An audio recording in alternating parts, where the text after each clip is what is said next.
Hello, everybody, and welcome to the Dawn Approach 𝗗𝗪𝗪𝗏 podcast, Cheltenham Preview Part 2. Yesterday went well, and hopefully you've watched. If you haven't, then head to YouTube and check it out. They were the first 2 days of the races for Cheltenham Festival, and this will be the Thursday and Friday, and we have two amazing guests, Olive, Nichols, and Liv.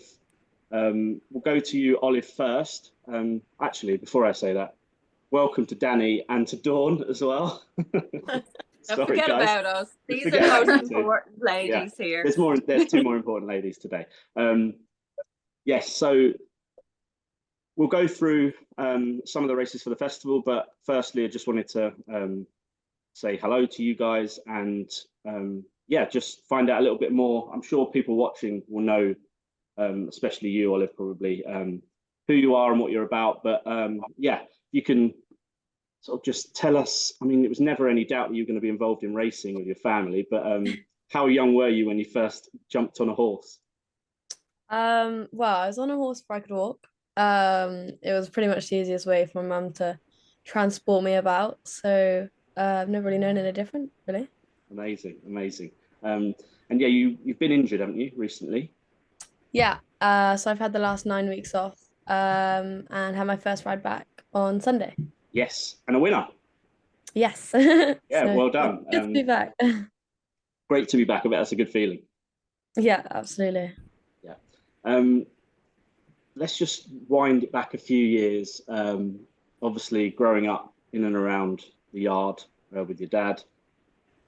I mean, I don't know how old you would have been when you had like 𝘋𝘪𝘨𝘪𝘵𝘪𝘵𝘀, Masterminded, Big Bucks. I mean, you could Neptune Colonge, you could list an absolute million.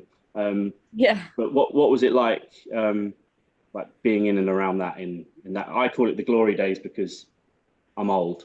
No, it was amazing. I mean, I can remember sort of Big Bucks as long as I remember anything. He was always my no idea why. Absolutely loved that horse when I was tiny. And I still have a portrait that was done by Martin Alford, which I think I got when I was about 2. And for whatever reason, absolutely obsessed with that horse. So yeah, it was always sort of, long as I remember, sort of at school during the festival. It was only sort of then when I was at school, and obviously it was a normal world to me before then, but then to go other places and realize that it wasn't really normal. It was only then really that I sort of realized how amazing it was. Yeah, exactly. I mean, good that you were at school and not. I know there's been a lot of uproar about the ticket prices, etc., for children, but I'm sure it's term time. Surely the kids should be at school. Yeah, it's Cheltenham. It's a better excuse. That's true. If there's any excuse, it's Cheltenham. So yeah, that's a good point. Liv, we'll come to you. Welcome, and thank you for coming on at such short notice. Obviously, your Twitter is plastered with pictures and videos of you with all the amazing horses, and that's probably why I first sort of spotted you. You can tell, like, it's infectious, the character and the love for horses that you've got. And obviously, I saw the video today. Is it 𝗗𝘪𝘨𝘪𝘵𝗪𝘥 won? Yes, my boy, he did. Saw the video of you crying on Twitter, which is I love it. It's pretty good to see a young person so enthusiastic and stuff about the sport, and we're trying to bottle that if we can, and spread that around to as many people as we can to get more young people into racing. But how did you start your foray into the sport? So I was born into it. So my dad is like the biggest racing fanatic you could ever find. He's just obsessed with it. My mum's the same. Her dad absolutely loved it. So, and she's the only daughter that took interest in it. So her and her dad loved having that in common growing up. And like my dad is like my best friend. Like we both go racing every weekend. We absolutely love it. We're either at the yard or at the races somewhere. So my dad's always had shares or own racehorses. I think he's bred a few as well. So again, I've been brought up at the races since I can remember. We used to have a local trainer about 10 minutes away. I used to go to his yard all the time before it closed down. And since 2017, he's been involved with Olive Liv and 𝗗𝗪𝗪𝗪𝗪, who are obviously an amazing team. They're really upcoming. They've got 𝗗𝘰𝘥𝘢𝘪𝘵𝗪𝘏. They had 𝗗𝘰𝗥𝘥𝘢𝘪. Obviously, he was just like the stable star. So yeah, my dad joined with them in 2017. He's never looked back. But we're at the yard all the time with bags of carrots, harassing all the horses. But yeah, I love every single one of them at that yard. It's just, I love it. It's a magical thing to be a part of. Yeah, well, we'll touch on 𝗗𝗏𝗪𝗏 for sure in probably, I think it's the first race we're actually going to go through. So yeah, let's get stuck into it. And we will start with the first race on the Thursday, which is the Turner's Novice Chase. And I suppose, Liv, we could probably just stick with you here, and you can tell us a bit more about 𝗗𝗏𝗪𝗏. Yeah, so I'm just going to keep my selection simple. It would have to be 𝗗𝗏𝗪𝗏. I mean, at home, like, he's just, you can just tell standing outside of the stable, he's just got this special aura to it. Everyone who's been to the yard has said the same thing. He looks the part. His personality is just hilarious because he knows he's so good. So you try to get a picture with him and he's just like, who do you think you are? Like, don't come near me. He's so funny. He's taken to fences like a natural. I know Josh was actually interviewed before and he said the same thing. He said it was just like he'd been born into chasing like his whole life. I know it was said that he schooled at Haydock. I was actually there for that. It was so cool to watch him. But obviously he needed that. So he will be going to the festival fit and healthy. You know, I know there's been a lot of speculation about him being rushed back from injury. That is not the case at all. The yard would never ever do that. Horse welfare is their priority always. They wouldn't do that. So if I was from a punting perspective, I would not be worrying about whether he's fit and healthy because he is. I know he's only had one run over fences, which is obviously kind of the inexperience that makes you doubt him a little bit. But, you know, you just have to watch his chasing debut and he just did everything right. It was absolutely flawless. He went on the bridle. It was amazing. And I think the fact that, I think it was AP McCoy and Ruby Walsh, they have gone on about him so much, saying that you can just tell this horse is special and he's just got something that the others don't. And I think that speaks very loudly for itself. I'm happy that he's going over the distance that he is. I think it's 2 mile 4, isn't it? That will really suit him. The ground shouldn't be a problem. He should be okay on the soft ground that it's expected to be. I think his preference would be good ground, but he will cope with it. And I think he'll just be happy to be back out. But yeah, I'll just go with the road now. Yeah, nice one. Love it. Dawn, let's go to you next. And hello, sorry, we haven't spoken really. No, but it's great to have the two ladies on with such like enthusiasm and just for the horse, because what we find now a lot with some of the social media, it gets washed away when it's just all about forms and stats and punting, when there's really, you know, you're getting the little personalities from these horses. And that's what Liv does best with her page, because you're getting to be up close and personal with the likes of 𝗗𝗏𝗪𝗏. And, you know, like we've seen what the horses did at the weekend, what your guy did today, all of that, it's just, it makes all of the difference, and it makes you kind of build a relationship that you used to have years ago and used to get the yard visits and everything else. So yeah, that's my little speech done and my love in for Olive and Liv. But I have no worries about 𝗗𝗏𝗪𝗏 whatsoever. That debut blew my socks off. Everybody was excited. Then we got the news. It was, I think, Liv, wasn't it a foot injury? They were saying a little bit of a foot injury. I'm not too sure how it, but it was just, I think it was possible he could have got an infection because he injured his foot. So they were just being on the safe side. Exactly, and that's the main thing, to be on the safe side, just to wait. What was the point in not, and let him come back bigger and better? And again, that when you won the Martin Pipe last year, if you look at that form, you had Buddy One come out of that. Imagine, what else was in there? Ordinary Joe, Might I, all of them have franked the form since. So that doesn't, the proof is in the pudding there with him. But I always go back to his debut. I wouldn't be worried that we haven't seen him because he's had his setback or whatever else. I adore him. I adore him because I feel like I know him now too. I see Zana here is in here too. Good old Zana here, who he's 20-1 in here.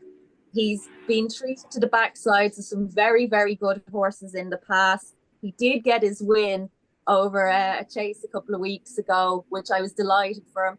He's got some delicious flat form back when he was with Mick Halford. And actually, Mick Halford had a lot of belief in the horse when he went on to Gordon's then.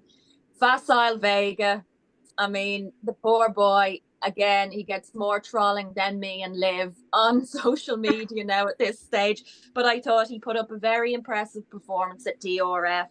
𝗗𝘅𝗪𝗥𝗢𝗥𝗡 son, what's not to love here? There's a lot of whispers about him. So I'd be very, very split when it comes to Iroko and Facile here. Should either of them win, I'm happy as Larry. But with having Liv on here, I'm feeling like I know Iroko now. I'm going loco for Iroko. I love that phrase so much. Danny, we'll come to you. Yeah, I mean, we've obviously got Ginny's Destiny in here, Grey Dawning as well. They were battling it out in December. I think Grey Dawning was coming to challenge that day. Was obviously very unlucky with a absolutely shuddering error. But I would prefer Ginny's Destiny of the two. I know we touched on Grey Dawning last night. Probably flattered a little bit last time, so I'd stick with Ginny's Destiny. Obviously, Paul Nicholls won the race last year with Stage Star. I know Olive will be able to provide a bit more information on Ginny's Destiny, but yeah, I think improving horse, and I'd be hopeful that Ginny's Destiny can go in again. Obviously, course and distance form is key here. I don't think it's as strong a renewal as previous years, but yeah, I do think Ginny's Destiny is the one in here that has been improving all year. It'll be tough to beat. Yeah, I agree with that. I think winning that handicap, the novice handicap chase at Cheltenham last time, under 12 stone, that was pretty impressive. And I think the only negative is that 8-year-olds don't really have a great record, but I mean, you can't really pick that out. Age sometimes is just a number. So yeah, Olive, you can probably tell us a little bit more about the horse, because I think the horse has got a really good chance of winning this one. I think especially at a meeting like this, you need something with a bit of class and a bit of experience at that level. And he's unbeaten at Cheltenham. He should love the ground. He's pretty flexible on that now. I think they've got to have that bit of class experience. I think there are a couple in the race, that are exciting and progressive, but at the end of the day, a horse like Ginny's Destiny, 𝗟𝗟 they've had some tough racing now. Grey Dawning as well. And I think that experience is unmatched. Yeah, no, I agree. I think that's the Cheltenham form, having run at Cheltenham and won at Cheltenham, and like you say, unbeaten is quite important. That they've been there and done it. Especially over fences as well. So yeah. Well, Iroko and Ginny's Destiny it is then for that.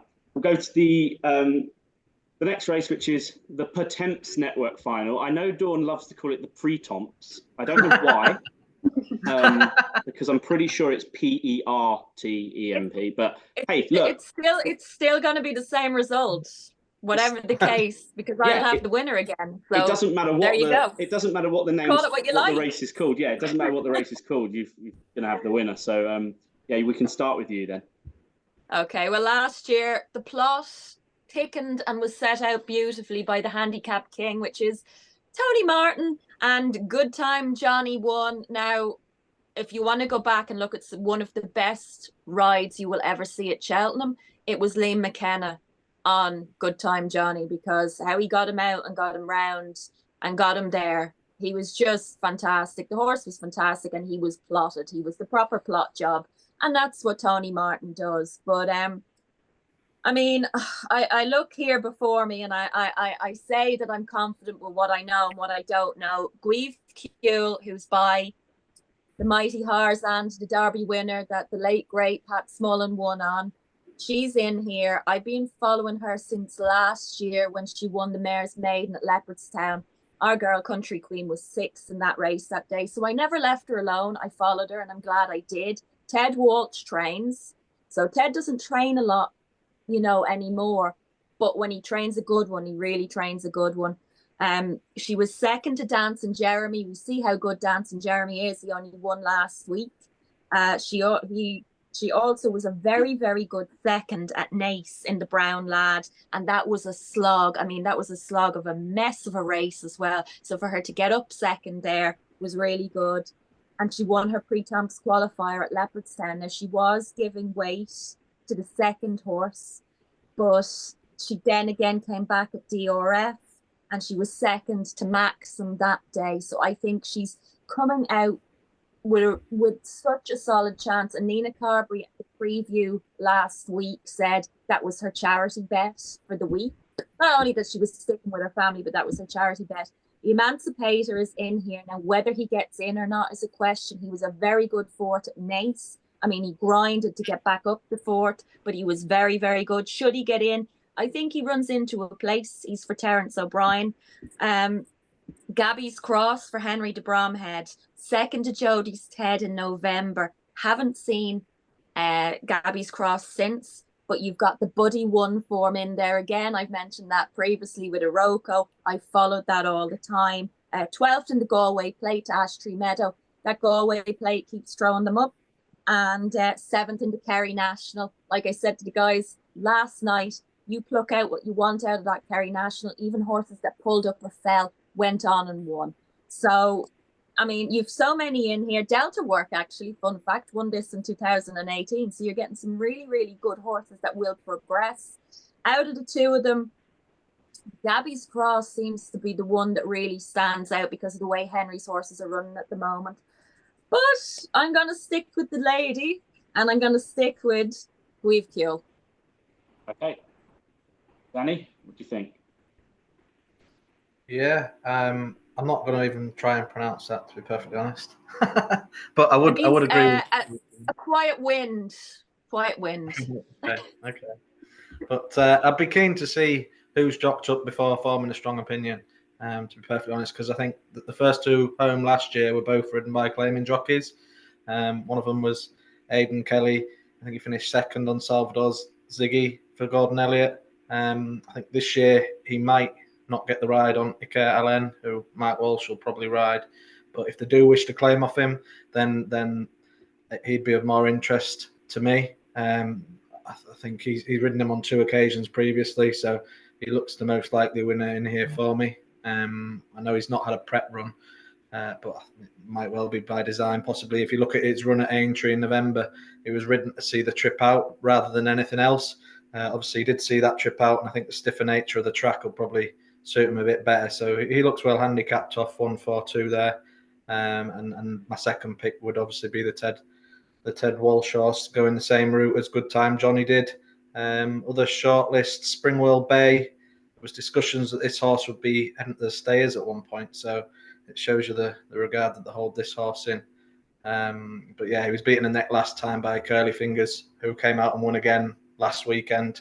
It's been raised £2 for that, but his run behind Butch was solid enough, carrying 12 stone. So yeah, I suspect there's still improvement in that horse as well. So yeah, he's probably not the best handicapped, but that run sticks in the back of my mind as a solid run. So yeah, those would be the 3 that I'd have a keen eye on.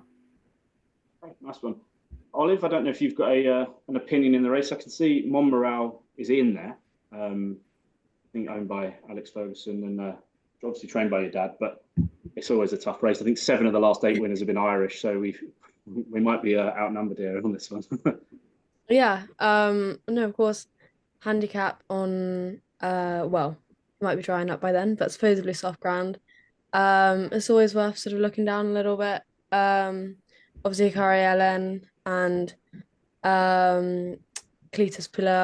I thought were the 2 sort of obvious. 𝗗𝘗𝗪𝗡 was still pretty unexposed, but progressive, off of pretty nice weight. And looking down, horses like Noble Birth, who actually beat 𝗗𝘗𝗪𝗡, that I think is progressive and off 10-3.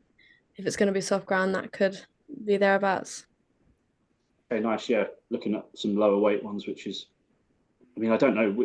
None of us are weathermen, are we, or women? But I think a lot of people that I've spoken to are actually hoping for soft ground. We had George on yesterday who said that a lot of 𝗗𝘥𝘥𝘪s are only going to go to the festival if it's like soft or worse. So yeah. I mean, obviously the weights will most likely change anyway, depending on what's in and what's not. But yeah, if you've got one towards the bottom of the weights now, then obviously they're going to be towards the bottom of the weights in the race. So yeah, it's not always a bad way to go with when there's soft ground around. Yep. Liv, I think there's another one for you in here, isn't there? Right at the bottom. I don't know if he's going to get in or not. No. But he's won at Cheltenham. If he does, White Rhino. Yeah, it's not just out of loyalty. I genuinely do think this is his type of race. I don't think he is in, but hopefully he will be. Yeah, when he started off his career, he was just massive. Like, he is the biggest horse in the yard. He's just absolutely massive. He was a bit of a big dope. I think he came last in 3 handicaps or 3 races. Like, you wouldn't have thought a year later he'd be winning at Cheltenham, would you? He's a massive tank of a horse, so any ground he'll be fine on. Soft ground's fine. He was unlucky at Cheltenham. I think was it at the November meeting when he came second to American Sniper. I think that race would have been his. He was coming up to the last, and I think it was Lily Pinchin on her horse just jumped across him slightly, which just threw him off a little bit, but he was still trying to get back up and rallied all the way to the line. Toby kept him going really well. Then that was over 2 mile 5. Then he stepped up to a 3 mile race at Cheltenham in December, which he won. He travelled so well throughout the race. He's such a good jumper. I think he's just so consistent. And I still don't think people have seen the best of him yet. He's so progressive. Won at Carlisle on his first run of the season by 9 lengths, showing everyone he's still got it. Last time out, he finished 3rd. That was in a Pertemps qualifier. Obviously didn't need to win the race. He just needed to finish in the top. I think it was 4, which, job done. And the yards still say that he's going to improve for chasing, and he's still a hurdler now. Like, I think I'd imagine after this season, he maybe could go chasing. It could be time for him to go chasing. But I think the way this race should be set up will just suit him. I think this has been a target for quite a while. Like, he's a Cheltenham Festival through and through, and I think this is definitely the race for him. There's tough competition. I'm not denying that, and I'm not being delusional. But yeah, I think from another perspective, he would be the one that I would go for anyway. So I'll stick with White Rhino. Okay. Yeah. We know you're sticking with him because you love him, but no, it's all good. Yeah. Maybe. Yeah. Okay. Next race is the Ryanair. Once we get rid of some of those handicaps, goodness me, I've got literally no opinion on the race, so I'll leave it to you guys to try and pick me the winner of that. But the Ryanair Grade 1. We were talking a bit about Conflated yesterday because he's still in the cross-country chase, or was before confirmations. I don't know if he's out now, and he's definitely in this. But we think he does go here. Horses that have switched late from another race to this race have quite a good record, and you don't even need recent form looking back at previous runnings. Well, that's what my trends say anyway. So, Danny, who do you think wins? Well, if Conflated does come here, I'd be keen to keep Conflated on side. Would have to be softer ground. I think if you look at the form of the horse, his form is up there with the best of these. Obviously, I've been keen to keep him on side the last couple of times. He's been very unlucky to fall. Did he fall in at the final fence? Yeah, the last twice. Unseated both times. Yeah. So he's been there or thereabouts, looking to hang around in and around the 𝗗𝘗𝘪𝘵𝗪𝘏 So yeah, he deserves his day in the sun. I think he's had a couple of falls. I think he fell last year in behind 𝗗𝘗𝘥𝘥𝘓 in the Ryanair as well. So I'd be keen to keep the horse on side. Maybe want a bit of a bigger price if I was looking to play. But yeah, Conflated is a horse I'd be keen to keep on side. Other than that, Banbridge would be the other way if it was good ground. But I've not got any real strong opinion other than that. Capodanno, I'd like to keep on side in here as well. But yeah, like I say, I've not got a strong opinion overall, to be honest. Well, Dawn's face said she doesn't like Banbridge, I think, by the look of you. No. I like Banbridge. I just think that people need to be aware about ground, and when you're not. Yeah. And Joseph and JJ have been so honest with people, and yet they're still not listening to what they're saying. Like, to me, he's an Aintree horse. He's fantastic. He's absolutely fantastic. But we have to be aware that the ground is probably going to be soft. We're not weather people. Unfortunately, we're not the lady out of Mean Girls who knows exactly when it's going to rain, but it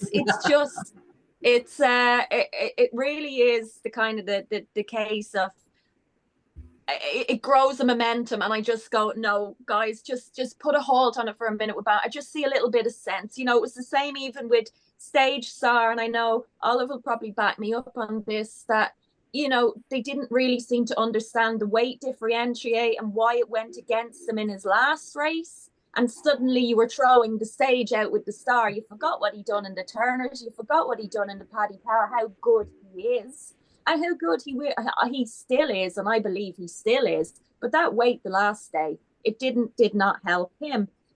Envoy Allen, what do we need to say? Do we really need to say anything about how fabulous he is? And I seen a video 2 weeks ago of him doing a piece of work, and I just thought, oh my God, boy, you're ready to go to the Horse of the Year show, never mind Cheltenham. And I don't think anybody would begrudge him win this race. You know, like last year he was ignored at peril, and he was smiling coming back in. Rachel was smiling. The late Maureen Mullins was there to congratulate. It was wonderful. And that morning I went to get petrol, and the rainbow was out. Jack's rainbow was out. So I knew it was going to be another good day. And his strike rate, apart from that one time at Cheltenham, is absolutely fantastic. He's gone up as Robbie Power's charity bet. So for the whole week. Conflated here. I don't need to say it to you guys. I've banged on and I've banged on and I've banged on. Third in a Gold Cup last year. He's a Yates. He's going to grind. He's going to give. And we have not seen the best of him. He goes to the Ryanair. And if he goes to the Ryanair, he goes close, if not wins. So out of them, Ashtree Meadows in here too. We've seen what he did 6 days later after being fourth to Fernie Hollow. He's after winning last week. Hitman, we know that George mentioned him last night. I know we'll get more clarity on him. I know he's had a couple of wind-ups, but my God, what a race he ran behind Shishkin the last day. I mean, at one stage, I was believing he was going to win a King George. So will I have a little kind of... It's probably rude to say bonkers with him, but I mean, I will be taking a second glance at him on the day. I'm actually looking forward to, you know, like seeing him properly, but it's conflated for me in here head-wise. And I know people are going to say, what are you talking about? He's unseated twice. I'm saying head-wise, I'd have no problem with Stage Star coming back to his very best. He loves Cheltenham. He's brilliant at Cheltenham. And my heart says Envoy Allen. You see the rainbow out, he wins. Okay, all right. Olive, what do you think? Envoy Allen. To me, I don't think, obviously he won it last year. I don't think he is what he was, perhaps. He always runs a good race, don't get me wrong. But he's been on run of the last twice. So perhaps missing a little bit recently. But always runs a good race, so always up there. Banbridge again is one that if it does suddenly dry up, which it does, it can do at Cheltenham. He'd be an interesting one, but only on that good ground. Stage Star, I think for me is without a doubt right up there. You know, he's won 3 times at Cheltenham now, and he would definitely be trained for Thursday. So you know, if he was to go, he'd be ready for it. And I think last time out can definitely put a line through. Other than that, he's so consistent, and I'd say he'll be bang ready for Thursday. Liv, you can finish us off for this race. Okay, so for me, it's between 2. They're both Cheltenham legends. It's between Stage Star and Fugitive. I'm a massive fan of both of these horses. I mean, Stage Star, like, you can't say a bad word about that horse. He's just a thorough trier through and through. He loves his racing and he loves Cheltenham. Soft ground would be a problem. Won on the new and old course at Cheltenham, won the Turners last year. I mean, for him to recover when he made that mistake, I think it was it second to last time out, was just absolutely insane. Like, he wanted to win that race, and it's not just about kind of like the physical side of a horse, it's about the mental as well, and Stage Star's got everything ticked in that respect. Again, last time out, you know, Paul said to Harry Cobden, just look after him. Obviously with this goal in mind, and he did just that. You know, he pulled him up, he wasn't enjoying the ground, and rightly so, he should have pulled him up. And then Fugitive, his Cheltenham form is 2-2-2-4-1-3, and when he won at Cheltenham again, I think it was in December, the way he just came from nowhere and just flew to catch 𝘋𝘪𝘨𝘪𝘵𝘪𝘵 on the line was just, I do not know how he did it. He wasn't even on the screen, and then he just won the race. It was insane. However, he was 16 lengths behind Stage Star. I think it was in the Gold Cup last year. But last time out, he ran over 2 miles, which isn't suitable to him. He needs 2 mile for, and he still finished third, only 6 lengths behind John Bond in second. So you can't really say anything bad about that form. Again, Cheltenham specialist. Ground won't be a problem. His connections love him, so I really hope that he can pull this off. I love him too. I love him. Okay, lovely. Okay, we move on to the Paddy Power Stayers Hurdle, over 3 miles. All the old legends, as we always say. We seem to have, every time we do a pod, it seems to be a long distance race. We talk about these horses all the time. So, I mean, I feel like Crambo's a little bit of a forgotten horse, because he only ran the once, he won, and then they've sort of put him away for this, whereas everyone else seems to be playing, I don't know what you call it, bingo a little bit, with like, oh, we're going to try them all chasing, and then they end up all running in the Stayers together. So, Dawn, who do you like in this? Well, isn't it all the fun, Rich, to have that they come back, you know, and whether they and it's like that with Flora and Porter today. I had a few crabbers online going, oh, he's no chance. He's won 2 Stayers. He's won a chase at Cheltenham. I mean, he's no scrub and brush. He was bought for 5,000 on Facebook Marketplace. He's a brilliant horse. He's just, the syndicate are fantastic, and the roof will be lifted the same way that Shark Hanlon lifts a roof should he win. So I'm more than happy to see him back in the Stayers, you know, and he was 4th last year, but he wasn't a bad 4th either. I was going back today and looking. Big Bucks, Barracuda, Sire last year, Doran's Pride, English Dreamer, Paisley Park, Thistle Crack, all Saturday horses that you would sit in your sitting room and just sit back and enjoy. Now, Sire de Burley, Tiger Roll's best friend, who will literally body search you when you go to see him that you have his 11 packets of Polar Mints. He is such a dude, and he ran around the Boyne Hurdle the other day just for the crack. Like, he just has a laugh, and Mark Walsh knows how to ride this guy, and you know, like, he was the talking horse last year with what he did, and then we all said, nah, he's not going to do it at Aintree again, and he went, nah, I am going to do it at Aintree again, and he did. So he deserves a lot of respect here. He really, really does. But he's the type of horse that you just sit back and enjoy. You don't take him too seriously. You sit back and you enjoy him. 𝗗𝗪𝗡, I've always said, and I know a lot of people were saying last year it wasn't Davy's finest hour. I don't like, you know, slagging off any jockeys. I'm not a jockey, so I wouldn't do that. But 𝗗𝗪𝗡, I thought last year was fiercely unlucky. He really, really was. Now, I know he was brought up to 2nd after 𝗗𝗪𝘩𝗪 being put down to 3rd, but his prep has been very good. People may say, oh, we haven't seen him since his win in the Hatton's Grace. What he did in the Hatton's Grace was enough. He was playing. Jack Kennedy in the seat was just waiting to take 𝗗𝗪𝗡 past. He's seen his moment. He took it. He'll see his moment in the Stayers, and he'll take it. He's a very, very good horse. When he won at Gowran in the Galmoy in 2023, I said, that is my Stayers horse. And I think this year, and I know, Danny, you love a Rob Corr, Irish Point goes in that Champion Hurdle now anyway. So this is 𝗗𝗪𝗡's for the taking. Monkfish, does he go in here? We don't know. I would like a bit of him.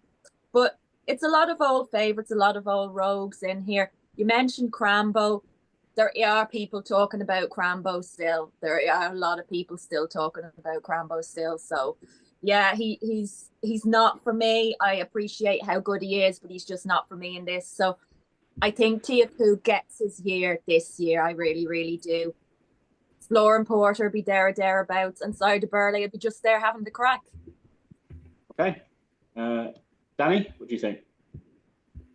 Yeah, I think obviously the top two, excuse me, 𝗗𝗪𝗡 and 𝗗𝗪𝗡 obviously deserve to be there. They've both been well prepped for this race, freshened up for the race. Like you mentioned earlier, the rest of them have kind of been taking each other on through the year. But I think if you're going to look for one at a juicy price, 𝗗𝗪𝗪𝗏 he was big in the market last year and was dismissed, and it's the same again this year. Ran a huge race in the race last year. He's finished second. He's thoroughly consistent. He's always there or thereabouts. Obviously, he's been running all year. I think the softer the ground, the better for him. I don't think he's quite got the turn of foot like some of these will have. So if it is a little bit quicker than soft ground, then he may struggle. But he just grinds it out and he just keeps going. He's a great horse for connections. So yeah, I'd like a bit of 𝗗𝗪𝗪𝗏 at a price. But yeah, if I'm gonna go for one, it'd have to be 𝗗𝗪𝗡. Can't knock that horse after being unlucky last year, and yeah, that performance beating 𝗻𝗻𝗻𝗻𝗻 was phenomenal. So yeah, I'd stick with 𝗗𝗪𝗡 at the top of the market. Monkfish would keep on side for sure if Monkfish heads here. Just similar kind of horses to what Dawn's mentioned, really. But yeah, I will just keep an eye on 𝗗𝗪𝗪𝗏, especially if it does come up as soft ground. Okay, nice. Olive, obviously some great memories here for you because of big bucks, as we mentioned earlier. Yeah, I mean, we may never have even seen big bucks over hurdles again if he'd have stayed on his feet in that Hennessy. And I remember that day quite well because I think I'd had a little bet on him. And then after that, he just turned into the greatest staying hurdler of all time. So yeah. Do you like anything else in this, or are you just going to reminisce about the old days?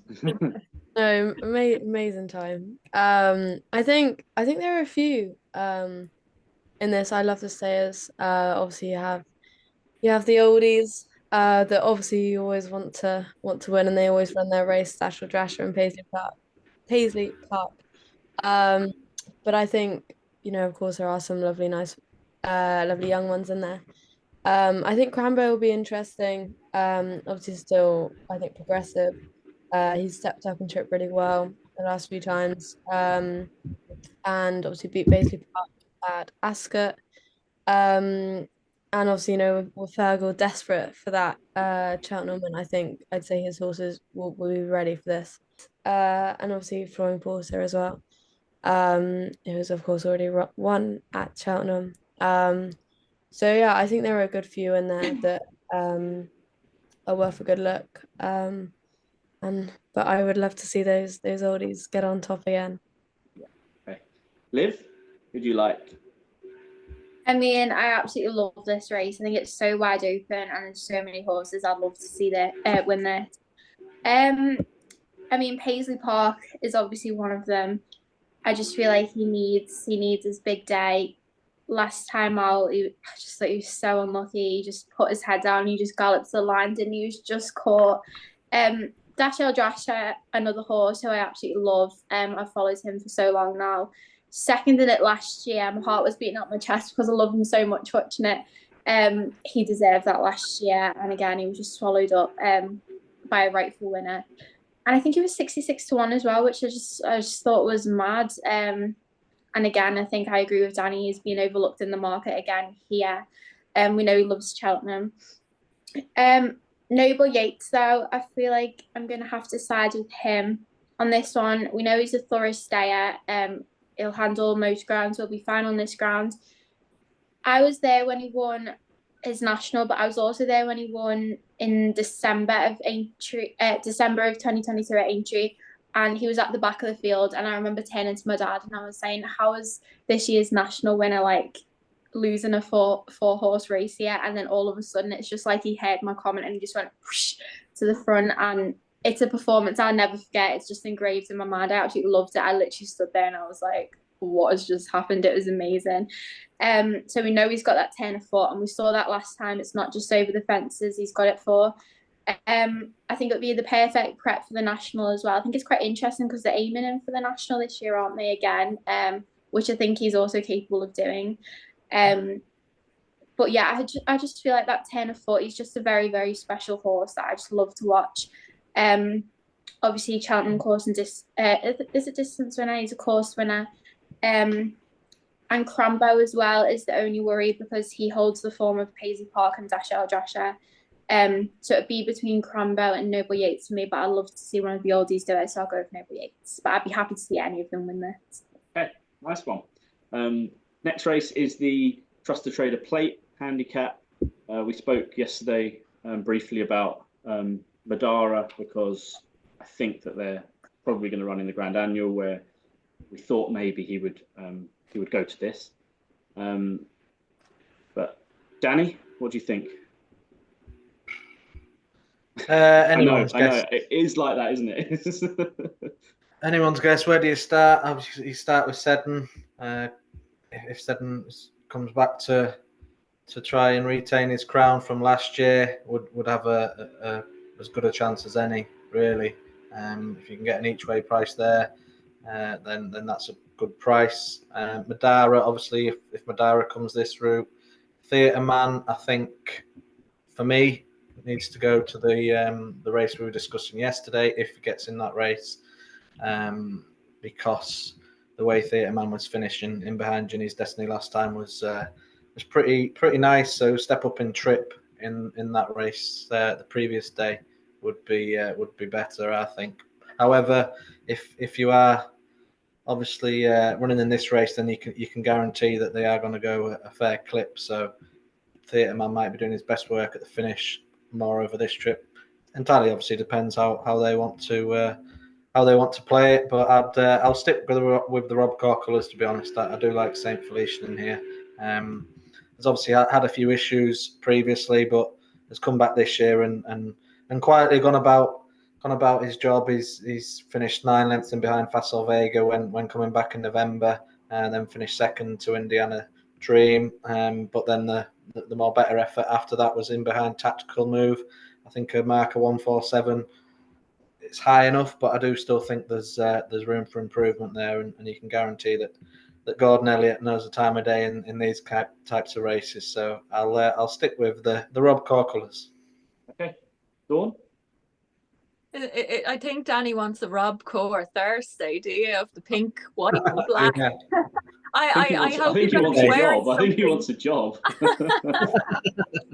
If you're listening, Brian, I'm going to go against you with Saint Felician, though I was impressed that Garen and Gordon said straight away he was going to the plate, but I can't have him. I thought he was tired. I thought that was a hard race on him. If he recovers and comes back, well, fair play to him. You know, it shows how good he is. He's an absolute gorgeous horse to look at too. But I seen 𝗗𝗪𝗪𝗪 is putting his hat in the ring here, and he really, really came back to his best a few weeks ago. You know, I found he was finding his way back. The cheek pieces seemed to be working too.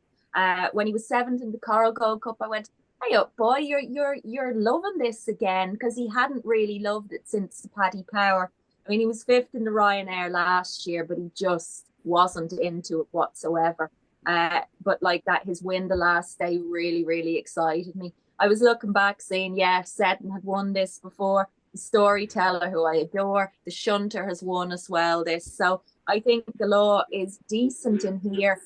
Jamie Snowden will have a winner here at this festival like he did last year. And Gary, he's another Gary. And, you know, I'm very fond of the Garys. I really like him. Also in here is Adam, Adamantly Chosen. I bang on about him all the time. Gorgeous horse. He belongs to the people that used to own the great Adamant Approach. He's been second to Jerry Kalam in a Faheen at Limerick 2 years ago. He was 10th in the Paddy Power Chase to Meetings of the Waters, but he did lead a lot of the way, and I thought that he was brave in that race. And he was second to Elfab. in the Irish Arkle last year. So he's won at a bigger price. He's one that I will always follow and watch. I'd say Danny Mullins will ride him here too. So Danny will ride him to place him, if not win. Madara, I told you how I feel about him, whether he goes here or not. And down the weights, I know they'll change, but Gordon's got another one in here called Rian, and he ran a fantastic second the last day. I think it was at Fairy House. So he's one to keep on side. But out of the two of them, it'd be Gary or Adamantly Chosen for me. It's literally, I would be so happy for Adamantly Chosen because he was my 5 to follow last year. But to see Gary get another win, Galore, not Gaelic Warrior, to get another win here, I'd be very, very pleased. Okay. All right, Olive, we'll come to you next. I don't even have an opinion on this because I'm just like, I sit on the fence quite a lot on these pods if in these handicaps. I'm like, nah, I'll let the others do the work and I'll just introduce. So. No, definitely it is very open. I mean, there's 58 entries. So obviously at this stage, it's pretty impossible to sort of properly pick them out. But I think obviously Garlaw back to form last time out, over course and distance. My only worry is that if it is going to be soft, 11-11 after a tough race last time could be pushing it a little bit. But of course, it'd be great to see him staying up in that good form. And I quite fancy Theatre Man. Obviously, he was second to Ginny's Destiny last time. He's consistent. You know, he always runs a good race. I'd say he should be bang there. And with 10-6, well, provisionally 10-6 on his back. You know, in relative terms, he's going to be low in the weights, so that could come into play on the day. Okay, yeah. Liv, what about you? You got a winner for us here. I actually said Madara. I didn't know he wasn't going here. Oh no, yeah, that's the thing. We don't know for sure either until. Oh, right, that's the thing with these because we always do these podcasts pre-decks, and we're like sometimes clutching at straws as to even getting a runner, let alone the winner. So. Cheltenham roulette. Yeah. Yeah, exactly. I only made a few notes anyway. I just said he's a typical French bred like my Gabora, where he's just so tough and just puts his head down and just gets on with it. Trainer Sophie Leach is really good with her French horses. It was a brave decision to go to Leopardstown last time out, but he flew it. Course and distance winner in December, and I think he's going to be a consistent improver. But I would have to give a mention to Galore. I would love for Jamie Snowden to get a winner after what happened to That's All Right, Gino. So either of those horses, I'd be made up to see them win it. I think they should be up there. Hey, nice one. Garlaw got a lot of love here, so yeah, hopefully goes there and hopefully gets a win. Okay, the next race is the Ryanair Mares Novice Hurdle. Obviously, we love the Mares races. Obviously, we're here today celebrating all things ladies in racing, and it's a really nice race, this. We've got some really good horses. Dysart Enos doesn't actually carry a penalty for this. She gets away with not carrying a penalty, so she actually gets a little bit of weight from the other fancied runners.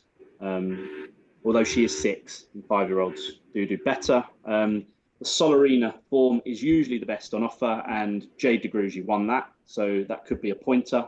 But we'll come to you, Dawn, to run us through it and give us the winner, hopefully. Yeah, well, talking about amazing ladies too, it's also called the Dawn Run. So never was there ever such a good mare that went to Cheltenham as Dawn Run. But you know, I adore Brighter Days Ahead. She's half sister to Mighty Potter. She's half sister to Caldwell Potter now. So I know he's made his way over to Olive Stads now, and he looks so happy. He's just, the horse looks so happy. So I would love to see Brighter Days Ahead win this. She is so consistent. They are saying she's as good, if not better, than Apple's Jade. Gordon thinks she's the best he's ever had. She had a little break. She came back, and her return in the Apple's Jade Novice Hurdle, she did easy, so easy. And I know a lot of people were thinking, is she actually going to go in the mares? It was confirmed today. No, she's not going in the mares. She's going in this instead. So she won't be facing Lossiemouth this time. But it kills me to try and split her and 𝗗𝗪𝗪𝗥𝗢𝗪𝗥, because 𝗗𝗪𝗪𝗥𝗢𝗪, her 15 length win at Leopardstown at Christmas, sire 𝗗𝗪𝗪𝗪's half sis, just blew my socks off. And like you say, Rich, the Solarina form usually stands up. I mean, if you look back, you see 𝗗𝗪𝗪𝗪𝗪 won the Solarina, Honeysuckle, Lorena. So you have all of them in there if you're going off that. But birdie or bust, I will say in here, if you want a bit more value, she beat Fun. Again, Henry, they're coming into themselves. She's just a really, really good mare. She caught my eye. I really, really like her, but that is only for a bit more value. So out of the two ladies here, I have to go with Brighter Days Ahead. It'll be a poignant win too, with, you know, Mighty Potter being gone now. But like I always say, again, Matney, that mare, she has just provided so many good horses, so many good winning horses as well. So yeah, Brighter Days Ahead wins here. Okay, Danny? Yeah, big fan of Brighter Days Ahead. Obviously, I mentioned yesterday that she'd be one of my strongest fancies of the week. I think Gordon even came out and said after that win last time that she'd have a couple of niggly issues with her. She'd missed a bit of work, so he came out and said that frighteningly she'd actually come on for that again. So yeah, I think she's going to be the star here. I can't see her being beaten. She's the one for me. Okay, that was pretty simple. Liv? I love this race. It seems so good. So I'd have to go with 𝗗𝗪𝗪𝗪𝗪 for Fergal O'Brien. I'd love for a mare to give him his first Cheltenham Festival winner, because girl power, all about that. Fergal speaks so highly of her. Everything I've seen about her on Twitter is just being like amazing. She just seems like the dream mare to have, really. She's unbeaten under rules. Last time out, she won by 7 lengths, and I mean that was a flawless performance. You could not put anything wrong. She was a Cheltenham winner. She won against all the boys, so again, girl power. I know that this is a bit of a bigger ask, but I feel like she's got endless potential that she'll just continue to fulfill. And again, she's got the right mindset. She's determined. She wants to prove all the boys wrong, and she just puts her head down and gallops. At best on good and soft ground, so ground shouldn't be a problem. 2 miles won't be a problem either. Brighter Days Ahead would probably be the biggest competition. I know that Gordon Elliott, I think I saw a clip of him at the Grand National weight reveal talking about her, and he said that he thinks so well of that horse and that he loves her. So, I mean, she obviously seems like the biggest competition. Golden Ace as well is an interesting contender, but 𝗗𝗪𝗪𝗪𝗪 holds that form, so it would be 𝗗𝗪𝗪𝗪𝗪 for Fergal O'Brien for me. Okay, lovely. Olive, what about you? I think it is really those three that we've spoken about that stand out. Obviously Brighter Days Ahead, last time out, won a listed race, so she has got that bit of class experience. That was over 2.5, so we know she stays, which could definitely come into play next week. 𝗗𝗪𝗪𝗪𝗪𝗪, obviously from a very good family, which always helps. So she, without a doubt, should run a good race looking at her form. And of course then 𝗗𝗪𝗪𝗪𝗪𝗪 as well, who has that bit of Cheltenham form as well, which is obviously very valuable, and should put her right up there as well. Okay, lovely. Thank you very much. The next race is the last race of the Thursday, and it's the Muir Challenge Cup for amateur jockeys. Usually you want a bit of class in this. Every winner since 2009 has carried 11 stone or more.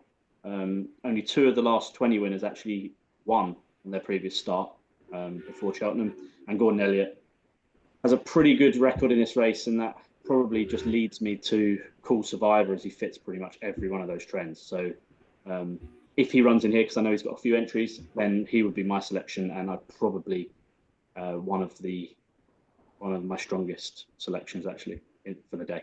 Wow. So we'll go to you, Danny. I'd agree. I've got 𝗋𝘪𝘨𝘪𝘵 down for this. I think he's a horse that stays well and jumps very well. I think the jumping element of this horse is one of his better attributes. He obviously with the amateurs as well. You've got to have a horse underneath you that's capable of maybe getting you out. Obviously, I know that they're talented jockeys nonetheless, but yeah, you want a horse that's a proper dude that'll just ping these fences and keep going for you. And I think 𝗋𝘪𝘨𝘪𝘵 fits all those bills. Obviously, Angel's Dawn is come back to win this. I think it's a little £10, is it? Maybe she's having to carry more this year than last year, which is obviously a big difference. So that might just hinder her slightly. But yeah, you'd have to keep her on side on the shortlist for sure. But no, I'll stick with 𝗋𝘪𝘨𝘪𝘵 for me. There's not much else that I'd really want to get stuck into without knowing who's riding what. Obviously, there are better amateur jockeys out there that you'd probably rather have on side than others, to be perfectly honest. And experience can be key around here from the jockey perspective. So yeah, I'll wait until I see them before making any other judgments other than that, really. Okay, great. Dawn, what about you? Well, I was hoping 𝗋𝘪𝘨𝘪𝘵 was going to go in the old team, but wherever he goes, I'd like him. I think he's off a good weight too. Angel's Dawn, I'm very faithful to her. Last year's winner and grindy as you like. I mean, she dug me out of a hole on the Thursday, so I'm not going to forsake her now. Sam Curling will always have them right, on the night. Third in the 𝗋𝘪𝘨𝘪𝘵. And I mean, that was a hard 𝗋𝘪𝘨𝘪𝘵, but the way she came back, she was very, very good. Went hurdling for a little bit as well. She quite enjoyed that. I think she was a little bit confused, but enjoyed it. And I first seen her New Year's Eve, the year before last. She was second in a chase at Punchestown. Lord Lariat, the year previously, had won that chase. He went on and won an Irish National. Now, she was sixth in an Irish National last year. If she gets into the Aintree National, I fancy her at a big price there too. Stormy Judge is in here. I'm amazed Danny didn't mention him because I know he's quite liked him in the past. Good Time Johnny goes here. Last year's Pertemps winner. I know his campaign has been a bit sketchy, and Intense Raffles of Muir's, who Tom Gibney trains, is a very, very good horse. So that amount of length I wouldn't worry about with Good Time Johnny. I mean, he just met something that was very, very good. Trelawn is in here for Kim Bailey. He's nice. I like him at a bit more value. And I know the way you're thinking, Danny. What's happened? Have you left him alone? Is it not anymore? Yeah. Is the love lost? Nah, not for me. Not off top weight like that. I don't think that's going to be. No, I think the mark he's got is a bit too high, really. I think. Yeah, and Gavin was very, very quiet the other night about him. Now, that could be for one reason or another, but there was just, I mean, the only reason why I kind of go with him is because of the Gaelic warrior type of thing. But no, I'm Angel's Dawn here. I just really, and if 𝗋𝘪𝘨𝘪𝘵 turns up here, I'm with you guys. I think he's got a very good squeak. Okay, great. Liv, we'll come to you next. So I would go with Forward Plan. Last 3 runs he's finished first, then he came second, just slightly beaten in an 18-horse race, and then he won again. His last run, he was at Camden. I thought that was so impressive. Al Dancer just looked like the winner, and the poor old boy was just swallowed up by him. He just catapulted himself from nowhere. I thought that was such a brave performance, and that's exactly what you need at Cheltenham.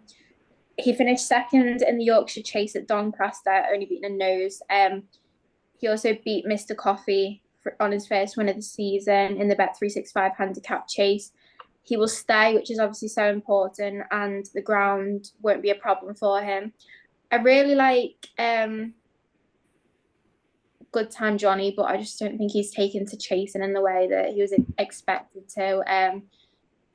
I don't think it's a bit of a weird race, really, and I for safety reasons, I would go forward plan because I just think he's the most reliable in this for this type of race. Okay, lovely. Olive, I believe that you are able to ride in this race. So all of the owners and trainers that are, you know, looking for a jockey, a top jockey with Cheltenham experience, Olive is available. So get on the case.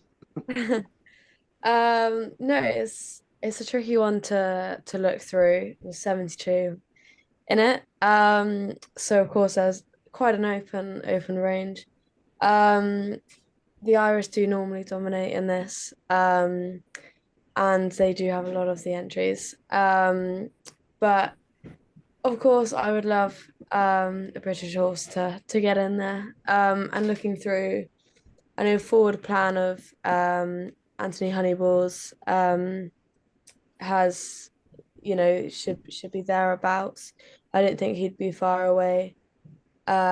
He's run very well recently. In 2 Grade 3s, he won last time out. And so I think he would be one to look at potentially. And then, to be honest, other than that, it's most the Irish that stand out. Obviously, 𝘗𝘪𝘣𝗥𝗢𝗄𝘗 has already been spoken about. But other than that, I'd say it's a pretty tough judge at this stage. Yeah, I agree. There's always a difficult race when you have only got entries in front of you. Yeah. I'll just say again that Olive is available. So please pick up the phone. Give her Angel's Dawn. You know, and yeah, give her Angel's Dawn. Give her 𝗗𝘪𝘣𝗥𝗢𝗄𝑥, surely the winner. We'll get Olive on and Yeah, we'll get the winner on. I'm sure some of Elliot's conditional jockeys will be thinking, no, I want that ride. I'm going to start planting the seed now. I'm manifesting it here. It's happening, Olive. You're getting 𝗗𝘗𝘣𝗥𝗢𝘄𝑥. I'm saying it now. You're getting it right. We Okay. need to save this.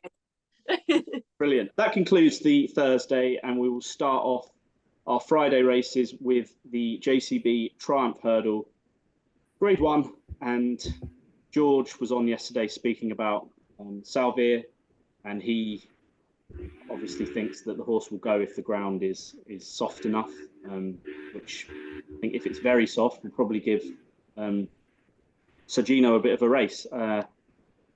And I think they're all doing a rain dance over there at 𝘗𝘪𝘨𝑒. So you've got to be trained in Ireland, which is obvious. But Adonis winners have a good record. I don't think 𝘗𝘪𝘨𝘪𝘵𝗪𝘥, who won it this year, is in the race. So yeah, well fancied, highly rated Irish, basically. We'll go to you, Dawn, first. Yeah, and the Adonis winner didn't go to this last year either, so it's not, that trend doesn't stack up, Rich, this time, I'm afraid. I know, it's shit, isn't it? Shit. Sorry. Boo. Anyway, I think 𝗗𝘂𝗪𝗡 might give 𝗗𝗪𝗪𝗏 a run. I really, really do. I have followed this horse. I told you my friend was offered 𝗗𝘂𝗪𝗏 for 12 grand. He's not upset about it. I'm upset for him. So I'm kind of pushing that narrative on by motivator. And we've seen what 𝗔𝗣𝗪𝗏 did in France. So I will keep going on about 𝗗𝘂𝗪𝗏. I know George was saying he wasn't that impressive the last day.